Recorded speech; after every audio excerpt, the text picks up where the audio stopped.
Olá, meu nome é Sérgio Ribeiro, sejam todos bem-vindos ao meu canal. Espero que vocês gostem de mais esse vídeo. E se gostarem, clique no botão gostei, compartilhe com as pessoas que você conhece e principalmente inscreva-se no nosso canal para que você continue recebendo todas as novidades aqui postadas, os vídeos. Assim que a gente coloca aqui o vídeo, você já recebe aí a notificação. Então, Deus te abençoe. No vídeo de hoje eu vou falar para você uma espécie de estudo sobre a Bíblia Sagrada. Você vai aprender muita coisa interessante, muita coisa boa sobre a Palavra de Deus. Então, continue aí conosco assistindo. E antes de continuar, eu quero ler para você Apocalipse, capítulo 1, versículo 3, que diz assim: Bem-aventurados aqueles que leem e ouvem as palavras da profecia e guardam as coisas nela escritas, pois o tempo está próximo. O evangelista João está nos dizendo o seguinte, que é feliz, é bem-aventurado aquele que ouve, que lê a palavra de Deus e mais do que isso, aquele que guarda. Porque de repente nós ouvimos a palavra de Deus, por exemplo, ontem foi domingo, nós fomos à casa de Deus, ouvimos aquilo que o Senhor nos falou, mas se nós não guardarmos aí, não adianta, não aproveito. Entra por um ouvido, sai pelo outro. Então, bem-aventurado é aquele que lê a palavra de Deus e aquele que ouve, mas também aquele que guarda as palavras da palavra de Deus, as palavras da Bíblia Sagrada, aquele que guarda as mensagens que Deus lhe fala. E também, em um outro texto da Bíblia Sagrada, diz assim, que bem-aventurado é aquele que pratica. Então, precisamos ler, ouvir, guardar e praticar, para que nós entremos no céu pelas portas. Hoje eu quero falar um pouquinho para vocês, como já anunciei, sobre a Bíblia Sagrada. A Bíblia é a palavra de Deus, é um breve estudo, espero que vocês aproveitem. Toda a nossa vida, na realidade, ela precisa ser orientada pela palavra de Deus. Ela é o nosso manual de vida, eu vou segurar ela o tempo todo aqui, porque ela é o nosso manual de vida, a nossa orientação. Ela é a bússola da nossa vida que nos guia, nos mostra a direção. Ela manda e nós obedecemos. Nós pelo menos deveríamos obedecer. Ela nos ensina, nós aprendemos, praticamos e nós, por nossa vez, ensinamos os nossos filhos. Nossa questão de casamento, filhos, vida espiritual, vida profissional, tudo isso na realidade deveria ser pautado pela Bíblia Sagrada. Deveria passar pelo crivo, pelo filtro da Bíblia Sagrada. Se a Bíblia diz que sim, nós podemos fazer. Se ela diz que não, então nós não devemos seguir por esse caminho. Porque a nossa vida precisa ser guiada pela palavra de Deus. A questão é que a Bíblia é sim a palavra de Deus. Ela foi escrita em vários materiais diferentes. Os mesmos materiais que os escritores antigos usavam, também os escritores da Bíblia Sagrada usavam. Por exemplo, tabuinhas feitas de barro, no caso de Jeremias, Ezequiel, alguns trechos foram escritos sobre esse material. Outros tantos textos da Bíblia, outros trechos da Bíblia foram escritos sobre pedras, ou então papiro. Papiro era muito usado, era folha de planta trançada, prensada e colada para formar um rolo. Outro material muito usado era velino, couro e pergaminho, que era feito a partir de pele de animais. Mas também poderia ser usado metal, cera, pedras preciosas ou cacos de louça chamados de óstracos. Os instrumentos de escrita que se usava para escrever, um deles era o estilo, uma espécie de pontalete triangular para entalhar nessas tabuinhas de barro que a gente já falou, ou em tabuinhas de cera. Outro material era o cinzel, como se fosse uma pena de ferro para fazer inscrições em pedra. E também se usava a pena para escrever no papiro ou no pergaminho e couro. A tinta usada era uma espécie de água misturada com cola e carvão. As línguas da Bíblia Sagrada são O Antigo Testamento foi feito em hebraico, alguns trechos foram escritos em aramaico, que era a língua comum no Oriente Médio até a época de Alexandre o Grande, e o Novo Testamento ele foi escrito em grego, grego koiné, que era a língua internacional na época de Cristo, língua comum. A principal Bíblia que nós temos no Brasil foi feita por João Ferreira de Almeida. Ele nasceu em 1628 em Torre de Tavares, próximo de Lisboa. Ele era católico, se converteu à fé evangélica e começou a pregar, começou a ensinar o Evangelho. Ele conseguiu traduzir o Novo Testamento para o português, começou também a traduzir o Antigo Testamento, mas não conseguiu concluir. Ele parou em Ezequiel, capítulo 41, versículo 21. Morreu em 1691. Então, a tradução foi completada pelo pastor Jacobus op den Akker. Jacobus op den Akker. Ele terminou de traduzir o Antigo Testamento para o português. Então, finalmente, em 1753, nós temos a primeira Bíblia completa em português. Depois de lá para cá, surgiram várias outras traduções, como por exemplo a nova tradução na linguagem de hoje, que é muito fácil de ser lida, porque ela parece um livro comum, mas ela traduz, sim, muito bem a palavra de Deus. Ela é uma versão muito boa, você que gosta de ler e às vezes encontra dificuldades nas palavras das traduções de João Ferreira de Almeida, então você pode ler a nova tradução na linguagem de hoje sem problemas. A diferença é que ela soa aos nossos ouvidos um pouco diferente, porque as palavras são como as de um livro comum.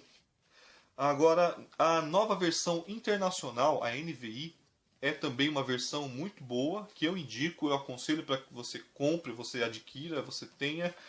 A NVI, nova versão internacional, ela foi feita por especialistas em grego, hebraico, aramaico e português, supervisionados pelo reverendo Luiz Saião, um homem de Deus. Então, essa é uma das versões que eu mais aconselho. Agora, e a Bíblia Sagrada católica? Qual a diferença da Bíblia católica para a Bíblia evangélica, por assim dizer? A Bíblia católica ela tem 15 livros que nós conhecemos como apócrifos. São livros que os católicos aceitam, mas os evangélicos e os judeus rejeitam. Eles não foram aceitos, esses livros, não foram aceitos pela comunidade judaica, não foram aceitos pelos autores do Novo Testamento, não foi aceito, não foi citado esses livros apócrifos por Jesus. Jesus não cita nenhum livro apócrifo, Tobias, Judite, enfim.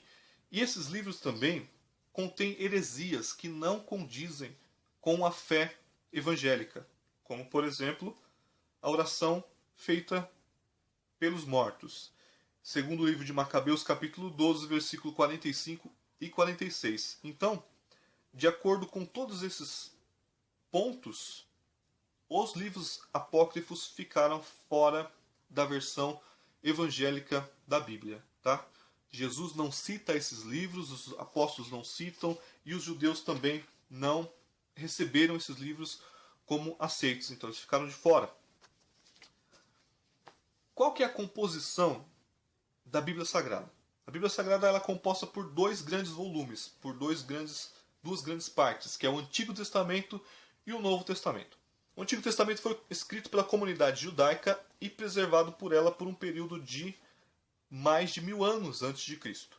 Já o Novo Testamento foi escrito no primeiro século depois de Cristo pelos seguidores, pelos discípulos de Jesus. E a palavra testamento, ela significa aliança, pacto, acordo feito entre duas partes. Então, o Antigo Testamento ele é um acordo, ele é o testamento, ele é a aliança feita entre Deus e o povo judeu. E o Novo Testamento é a aliança feita entre Jesus e a igreja, entre os cristãos. O Antigo Testamento ele tem uma ordem, uma divisão, que nós entendemos da seguinte forma. Os 5 primeiros livros da Bíblia, Gênesis, Êxodo, Levítico, Números e Deuteronômio, formam o Pentateuco, ou a lei de Moisés. Os próximos 12 livros, de Josué até Esther, eles são os livros que nós conhecemos como históricos. Por quê? eles contam a história de Israel, o desenvolvimento de Israel como nação, a tomada da terra, o desenvolvimento da monarquia, Saul como primeiro rei, e aí os demais que lhe seguem, o ciclo da história de Israel, que era um ciclo de obediência, depois apostasia, afastamento da fé, a queda no pecado, depois o sofrimento na mão dos inimigos, depois Deus levantava um livramento, o povo se arrependia, se voltava para Deus, Deus dava o livramento, eles venciam as guerras, viviam de novo um tempo de prosperidade, de paz, de alegria, de obediência, até que na frente depois eles caíam de novo em pecado e aí aquele ciclo continuava. Então todo esse ciclo você encontra nos livros históricos, que vai de Josué até o livro de Esther. Os próximos 5 livros são chamados de poesia, embora também existam textos ali de sabedoria, textos como os provérbios. Esses livros de poesia são 5: Jó, Salmos, Provérbios, Eclesiastes e Cantares. Agora, Isaías até Malaquias são livros de profecia. Esses livros apontam os acontecimentos finais, apontam para a vinda do Messias. Os 5 primeiros livros destas profecias são conhecidos como profetas maiores. Os textos deles ocupam volumes de rolos maiores. Agora, os próximos profetas de Oséias até Malaquias são profetas menores, que os seus escritos ocupavam um espaço menor. Então, assim são conhecidos. O Novo Testamento, ele é composto por algumas partes também muito claras de se identificar. Os 4 primeiros livros são Mateus, Marcos, Lucas e João. São os livros chamados de evangelhos. Eles contam como veio o Messias prometido, como que ele nasceu de uma virgem, como foi a sua vida, depois como ele começa seu ministério, como ele escolhe os seus discípulos, os milagres que ele fez, as curas, as libertações de demônios que ele operou, enfim, depois como ele é levado, ele é traído por Judas, preso, maltratado, morre, ao 3º dia ressuscita e volta ao nosso Senhor. Esses são os evangelhos, eles falam da vida de Cristo. O livro de Atos é o próximo livro, é um livro histórico, ele conta de uma forma histórica, de uma forma ordenada. É muito provável que Lucas, o médico, tenha escrito o Evangelho de Lucas e o livro de Atos, e ele conta de uma forma muito legal. Até você que está assistindo esse vídeo, se você é adolescente, se você é jovem e gosta de histórias de ação, leia o livro de Atos, porque ele é feito numa narrativa que chama a sua atenção e te prende do começo até o fim. É muito legal. As próximas epístolas, as próximas cartas, são cartas que explicam a obra de Cristo e que nos trazem de uma forma prática como colocar a fé cristã em prática no dia a dia, como aplicar a fé cristã no seu dia a dia. Essas são as epístolas que vai de Romanos até a carta de Judas, que esse Judas não é o Iscariotes, não é o que traiu Jesus. O último livro do Novo Testamento é o Apocalipse. Ele traz o fechamento da história da humanidade. É um livro muito bom, excelente. Aliás, toda a Bíblia Sagrada, de Gênesis a Apocalipse, ela é excelente, ela é a palavra de Deus. Mas tem alguns livros que chamam mais atenção. E um dos que me chama a atenção é o livro de Apocalipse, que é um livro de profecia, que inclusive algumas coisas que estão escritas no livro de Apocalipse eu acredito que já se cumpriram, mas tem uma outra parte que ainda falta se cumprir, mas conforme a palavra de Deus diz assim, que breve ele virá. Aquele que ouve essas palavras deve guardar as profecias, guardar a fé, para que não caia, para que não desanime. Continuando, a segunda carta de Paulo a Timóteo, capítulo 3, versículo 16, diz o seguinte: toda a Escritura ela é inspirada por Deus e útil para o ensino, para a repreensão, para a correção e para a instrução na justiça. Toda a Escritura. Este texto, essa frase em grego, ela fala mais ou menos assim: passa graphe telpneustos, ou seja, toda a Escritura é soprada por Deus. Então, como é que foi feita essa questão? Como é que aconteceu a questão da Bíblia Sagrada ser escrita? Em primeiro lugar,